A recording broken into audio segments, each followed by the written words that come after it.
And we are live with Sunny Gavaskar a day after India lost the Edgbaston Test match. It was a crucial game because it would have allowed India to win the series in England. That, I'm afraid, didn't quite happen. It's a series that was tied, but because India were the holders of the Pataudi Trophy, they'll take back the trophy with them. But to look back at that Test match, and we'll also try and speak to Sai Bhai about the white ball series that is going to start in England. But Sai Bhai, let's start with the Test match. I know you didn't get an opportunity. You're in the UK at the moment, just so that everyone knows he's in London. And I believe you would be heading to the Wimbledon. What's on your agenda? Some strawberry and cream and some Rafael Nadal on centre court, is it? Yes, I think it's a quarterfinal day today. So I think maybe Nick Kyrgios could be playing as Yes. well. They're So playing at that the is same something time. to. The two of them are playing at the same time, so you'll only get to watch one, I think. Okay. Yeah, one would be on the other court and one would be on the center court. So yes, so probably may not be able to watch Kyrgios play. But yes, I'm looking forward to watching Nadal certainly because the way he's been playing, he's really an inspiration, isn't he? He's in his mid 30s. He's winning titles. He's beating younger rivals with ease. So he's. I mean, with 22 majors, he's definitely. You've got to say that he's the greatest of them all.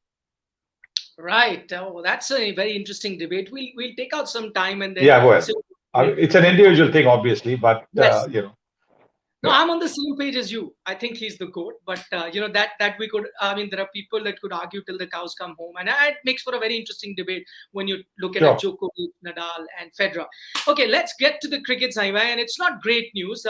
England chasing down 378. I mean, I don't even need to look at the record books to know that seldom does such feats happen in cricket. The fact that they did it without even breaking a sweat, what does that tell you? Does it worry you? I don't think it worries me so much because from what I saw, and I saw only the highlights, I've got to confess, because for the first 4 days of the test match, I was away in the USA. So I barely got to see any cricket. But little highlights that I saw of yesterday's play, it looked like the pitch was a pretty flat pitch. But having said that, the way England batted was tremendous. I mean, it's a whole new, different England team. It looks like as far as approach while batting is concerned, it's an audacious approach. It's a bold approach. It's an approach, where there is no looking back. They're just going out and smashing the ball around as if it's a festival game or a limited overs game, and they're putting the bowling attacks under severe pressure with this approach. Very interesting, Saima. You talk about that pitch, and I completely agree with you. It seemed like a flat deck. What's really interesting, and I'd love to know from you, this has happened now in 3 test matches that India has played overseas. I can recall the Joburg test, the Cape Town test, and now in Edgbaston. We saw in the second last inning when India were batting, you start to see those uneven bounds. And I remember it happening in Joburg and Cape Town, and we thought, you know what? It's going to be very tough for the hosts to be chasing a total down. But it's just happened. I don't know whether it's a coincidence. What's happened? It happened in Joburg, it happened in Cape Town, it happened in Edgbaston, that while batting in the last inning, and that's a pitch that's seen about 300 odd overs, it still seems very flat. That just defies some conventional logic where you know that after 300 overs, there will be some uneven bounce. None of that was there to see. I don't know how much does a heavy roller and things like that play a role here.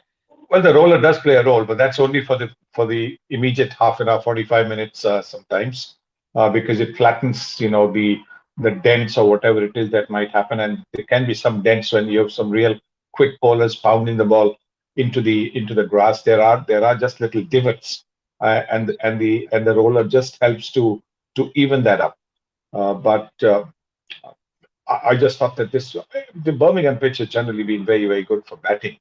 As the days go on, maybe at day one it is a little bit in favor of the new ball bowlers, but as the days go on, it becomes a good pitch to bat on. Very little help for the spinners. But you're right. I think when you look at the ball that dismissed Kohli, which just bounced from a leg, and then something like that never happened when our bowlers were bowling.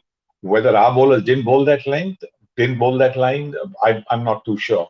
But yes, I think The pitch just seemed to have flattened out, and that was to England's advantage. I'm going to talk about the Indian bowlers since you mentioned whether they bowl that same lengths or not.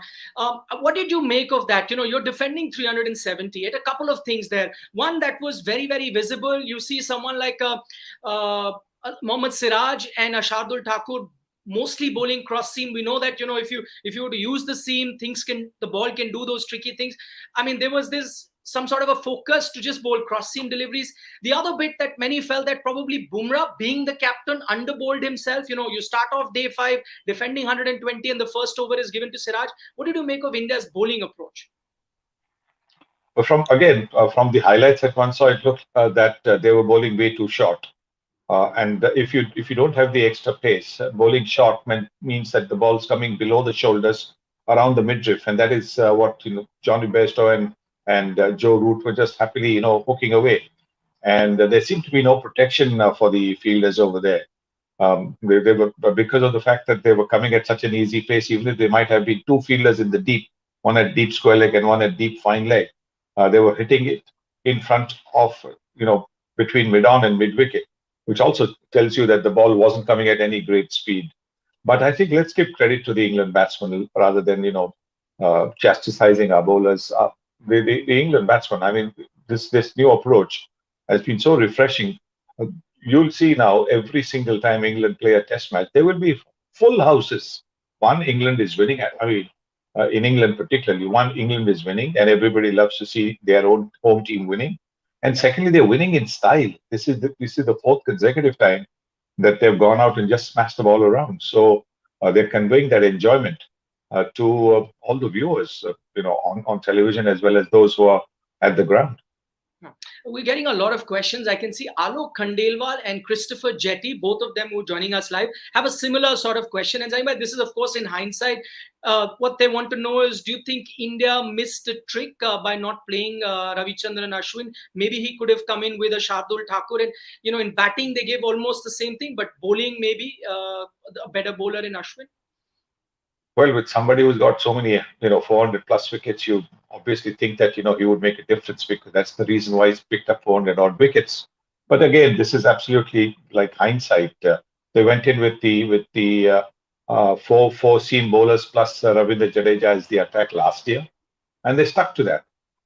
Because the four-man seam bowling attack was pretty much the same as, the bowling attack was the same as last year.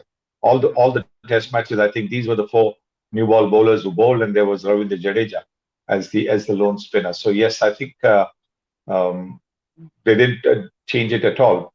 But then again, the pitch was such a flat pitch, particularly towards the end. So whether Ashwin would have made much of a difference, remains to be seen. Like I said, England just batted brilliantly, unbelievably.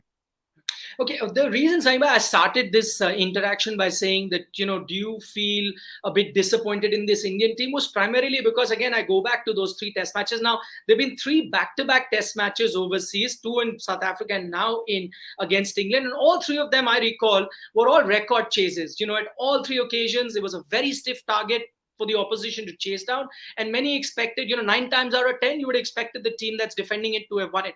But now that it's happened 3 times in a row, what should you look at? Was the approach the issue?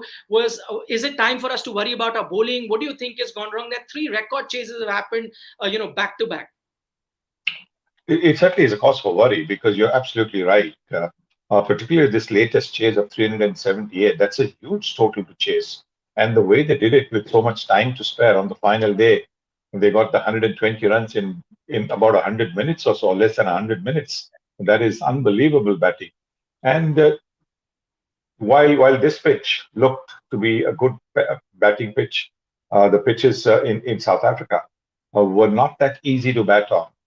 And maybe we did try different angles. Maybe you could say that, sometimes you should have gone over the wicket, you should have gone round the wicket, you should have maybe made bowling changes from different ends. Maybe that wasn't tried enough. Is something that you could say. But every single time you could see that the batsmen seem to have just that little bit more determination. The batsmen seem to led by Dean Elgar in South Africa. the batsmen just seem to, say, look, we're going to hang in there. We're just going to show that we are the better team. That kind of a situation. So that seemed to be the case. And again, I'm not trying to protect our bowlers, but I do believe that they tried just about everything that they could, and just came up short because the batting of the opposition was better on that day. So it might not have been better in South Africa on days two when they batted in the first innings. When South Africa batted in the first innings, they might not have been better. But as the, they seem to have learned from their mistakes in the first innings and batted with greater determination in the second innings to win the matches. Oh. Okay, the one thing that came in for a lot of discussions anyway, of course, when India loses, a lot of fans find, what could be the causes. One that many people spoke about was that, I mean, you're going to miss batsmen like a Rohit Sharma and a KL Rahul in your team. Now, how does one, find a solution for that? Injury management is now become a thing. We've seen, Rohit Sharma miss out on a few very important test matches. KL Rahul had been injured, I remember, before the IPL, and then once again. How do you find a, way to ensure that these many injuries don't happen? The one thing is that we are seeing them, all of these players play a lot of cricket. How do you ensure that your top players are always available for test cricket? Yeah, that's a good question. But injuries can happen in sport at any time. You could have the world's fittest player, and he can injure himself. That's the nature of sport. You can never be 100% sure what is happening. Um, Ideally, you want them to be available for India every single time. So if you're looking at the workload, then maybe you want to say to them not to maybe play some matches, but when you want to play for your country, you want to play every single game. That's the kind of involvement players have, because it's a unique honor to be playing for your country. I mean, and particularly a country as large as India, as big as India, to be in the 11 out of so many millions is a huge honor. It's a privilege. So you want to be out there and play. In Rohit Sharma's case, he had COVID, so that's something that one can't. There was something that you can catch it. You seem to catch it anytime. People are still a little bit lax about it. I was just now in America for a few events, and it was just amazing. There's so many thousands of people not wearing a mask, asking you to take your mask off, and I had to say to them, look, I'm not asking you to put your mask on, so you don't tell me to take my mask off. You want to take a picture, by all means, take a picture. I said, I'm not young anymore, and I don't want to take any chances. But, I mean, you try your best. With injury, injuries can happen anytime. But I think the one thing that we, the Indian Cricket Board should be looking at is, why are the players having hamstring injuries? You can have an ankle injury, you can have a knee injury while sliding to stop the ball. You can have that knee injury or an ankle injury. But why is it hamstring injuries happening to the Indian players? So that's something, you see most of the players seem to get that hamstring injury. So that is something that maybe needs a little bit of thought put into why it's happening. Oh, that's a very interesting point for those of our viewers who are not very well versed with physiotherapy. I think what Saiva is trying to point out, that usually hamstring injuries are usually related to fitness and not so much because of a fall or things like that. And maybe this is something that where this is something that if you work on, probably you can ensure that you don't have too many of those hamstring injuries can be looked at. Just in terms of Test cricket, Saiva, I know that the next year or so, we're going to be focusing a lot on white ball cricket. There is going to be your T20 series and the T20 World Cup, followed by the 50-over World Cup. Now, there will be test matches simultaneously. I know you're going to play, I think, a couple against Bangladesh, and then Australia is also going to be coming on home. What do you think should be the focus on test cricket? Do you think this is the core? And I'm going to talk about the likes of Shreyas Iyer, Hanuma Vihari, and Shubman Gill, and all of that you stick with these guys? Or do you think now that because you have a lot of gap between a lot of tests, I think you're just going to play 6 or more test matches, maybe it's time to blood in a few youngsters? Where do you think what the future lies as far as Indian test cricket is? Because you may need to start planning now. Yes, I think forward planning is always something that the good teams generally do, so that the youngsters coming into the team are able to mingle with the experienced guys, get a bit of that experience in the change room, at practice sessions, when they're talking tactics, off the field, those kind of things, for a newcomer to come in, is a huge plus. And what you want to do really is, while keeping the faith in the experienced guys, keep an eye also out for those who are in form, younger players who are in form, because form is so important sometimes. And though we say form is temporary, class is permanent, good form is something, that sometimes, can just go just like that. But you want somebody in good form to be given the opportunity, because then he's got the confidence. He's got the confidence of runs under his belt. You pick a player who's not getting runs, then it becomes just that little bit difficult. Or not picking wickets, then it becomes just that little bit difficult. Any names in mind, Saibai, who you think can be looked at? No, that's the selection committee's job. Okay. Let them. I'm not going to say. But that you've seen the performances. I mean, when you look at what Madhya Pradesh did to Mumbai in the Ranji Trophy, then you look at somebody like a Rajat Patidar. I'll take a name, Rajat Patidar. I mean, the way he played in the IPL, getting 100, getting 50 in a T20 game is a remarkable achievement. To score 100 is unbelievable, absolutely.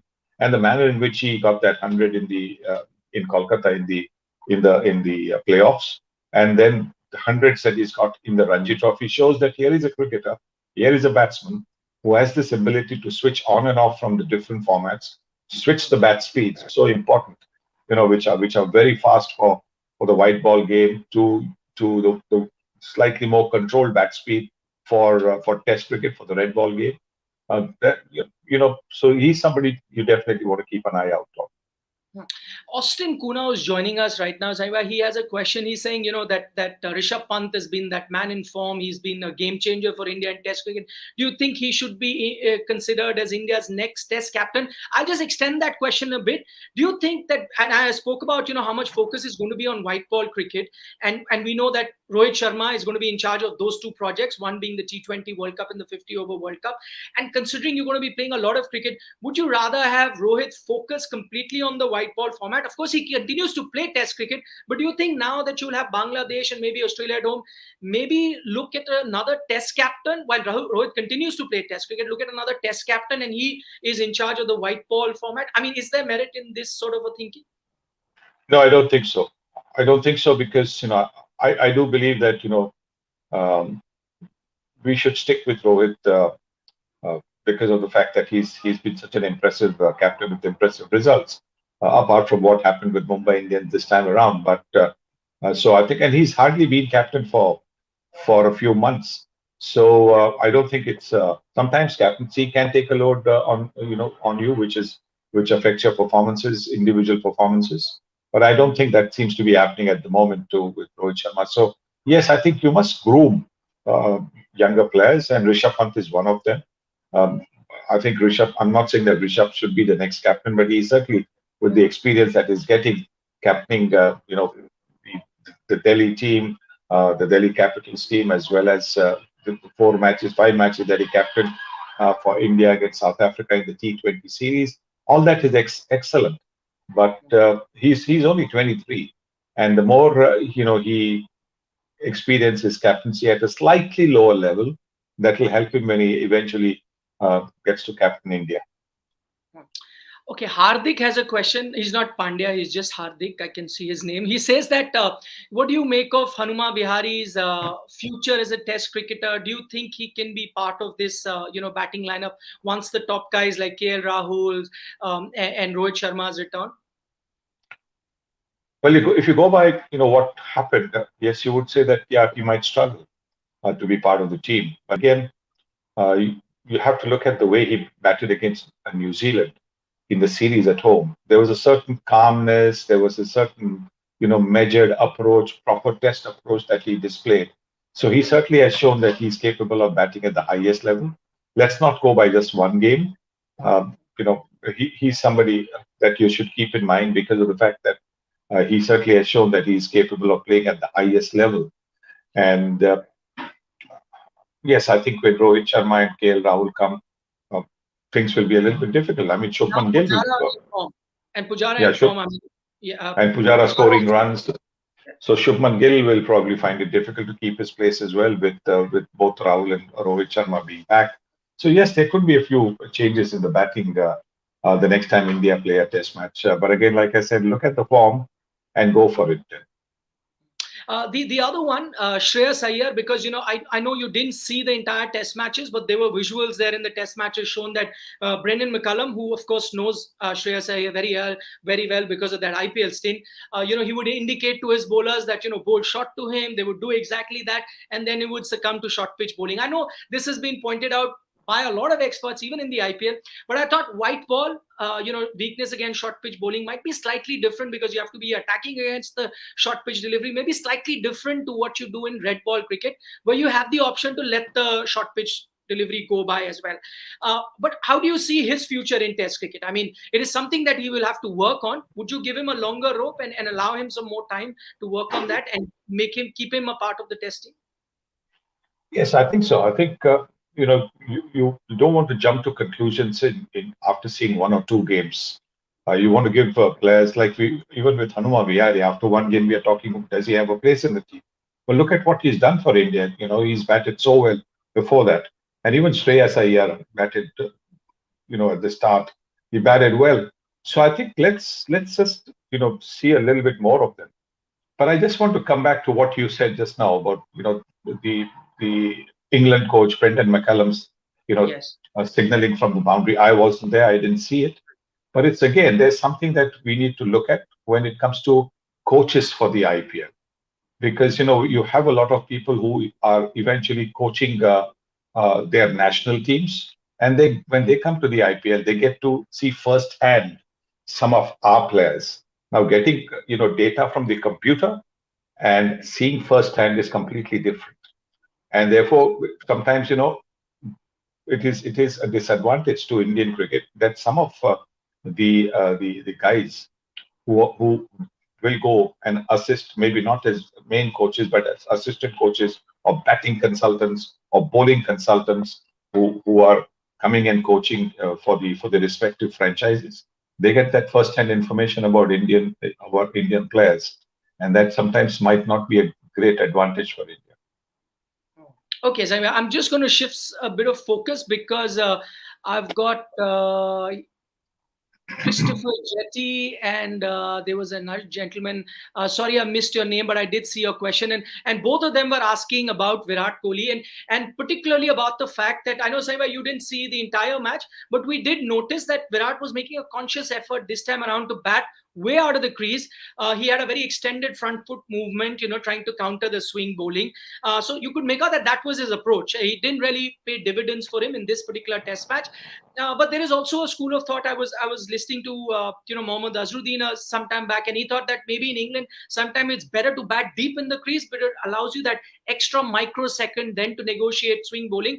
What do you think he needs to do to get that form back in Test cricket? I know that he's making effort, as I mentioned, that there was a conscious thought in his mind that he'll be batting way out of the crease, had a very extended front foot movement as well. The trick to play in England is to play as late as possible, because then you're allowing the ball to do its bit, and then you're playing the ball. And from what little again I saw in the highlights, it seemed that Kohli was looking to reach for the ball, trying to play it a little bit early, and therefore was not looking like we saw in 2018 when he made a conscious effort to play very late, very around the off stump. He was very, very sure around the off stump. So and this could possibly be in this test because he hasn't been amongst the runs, and when you're not amongst the runs, you think that every ball needs to be played, or generally every ball needs to be played, because that's the one way that you will score runs. So maybe that is something that he needs to look at. But again, like I've been talking about his form, the first mistake that he's making is turning out to be his last mistake. He's just not having the run of the luck at the moment. Just to extend that, Saima, where you talk about playing late, what should be the right approach when you're struggling for runs? Should you come there with a preconceived set plan that you've decided, okay, this is exactly how I'm going to play, or should you come with a blank mind and say, okay, I've got so many test runs under my belt, and I'm just going to look at the ball and react. Let my muscle memory kick in and let me play like that, rather than come in with a thought that, no, I have to bat outside the crease. I have to, negate the swing like that. What do you think is a better approach here? I think you obviously do plan a little bit about your batting. You visualize as to what the bowler is likely to do the next day, and you therefore say, look, if this is what he's likely to do, then this is how I want to counter him. So that kind of visualization that you do, and therefore you might stay deep inside the crease, or you might stand outside the crease to negate that, to negate the bowler's strength. But you can't go with a premeditated plan of batting. A premeditated plan of batting means that the bowler has to be bowling in the same line that you're expecting. And if he doesn't bowl in that same line, then you get into trouble. So that's what happens in, say, white ball cricket. A lot of times we see somebody has premeditated a reverse sweep and the ball is nowhere near for the reverse sweep. Cricket, as batting, is always an instinctive action. When the ball is released, that's when your instinct comes through, whether to attack the ball, whether to defend the ball, whether to play it or whether to leave it. So that's an instinctive thing. And while you're giving yourself just that extra bit of caution, extra bit of preparation, it's probably the right word rather than caution, preparation, by trying to understand the bowler's strengths. At the end of the day, it's an instinctive game, and you want to play by instinct as to after the bowler has released the ball. Hmm. Before I wrap up, Sunny, last couple of questions, and I wanted to spend some time talking about Joe Root. I was just looking at those numbers. Before 2021, he was almost 10 test tons behind Virat Kohli. He's gone ahead of him. In fact, I was just looking at that, Fab Four that we used to look at. Williamson has got one, Smith has got one in that period, and Joe Root now leading with 28 test tons. The amount of runs that he's getting, at that time, I remember a couple of years ago, there was a valid argument being made that, listen, it's not Fab Four. There's Virat, Smith, and Kane, and Root is just a shade below. Would it be fair to say that now, again, he's not part of that club? He's a step above. There is the Virat Smiths and the Kane Williamson. That's how much he's transformed his game in the last 2 years. Well, centuries, make the difference between the great players and the good players, and that's what he's doing. I think somewhere down the line, over the last couple of years, he's realized that scoring those 60s, 70s, very attractive 60s, 70s, was only going to make him remembered as a very good player, not as a great player. Maybe the responsibility of captaincy also made him realize that he needs to put the runs, so he needs to put the hundreds on the board for his team to get enough runs to defend. And I think whatever that has happened in the last year and a half, 2 years, the transformation that we've seen is amazing. It's fantastic for not just English cricket, but for world cricket, because to see somebody back with the authority that he's doing, with the wide range of shots that is displaying. I mean, look at the way he got to the winning runs yesterday with a reverse sweep. We saw him, reverse scoop Shardul Thakur for a six. Now these are shots that tell you about the confidence of a player, and his confidence is sky high at the moment. And um, uh, the way he's going, it looks like he and Johnny Bairstow will be scoring hundreds in just about every game. Okay, final question, Sahibhai. Ahmed Raza, who joined us from Pakistan, I've already asked him the Ashwin question. I think you joined the live chat late, so just go back and listen to that. Yash Vilankar is just saying hi. The question that Sanskar Saxena and I saw a couple more people ask is, the white ball series is about to come, and Rishabh Pant has been outstanding in Test cricket, not so much in white ball cricket. What they are asking is, how about make Pant the opener in white ball cricket? There's no KL Rahul also around. Would that be a good punt? Could that be that one move that will make him as destructive in white ball as he is in Test? That's not a bad option at all. That's a very good option, because look at what Adam Gilchrist did for Australia in the white ball. He used to back down at number 6 or 7 in Test match cricket, but open the batting in white ball, and he was destructive.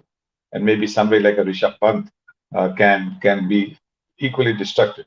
It might just give him that many more overs to play.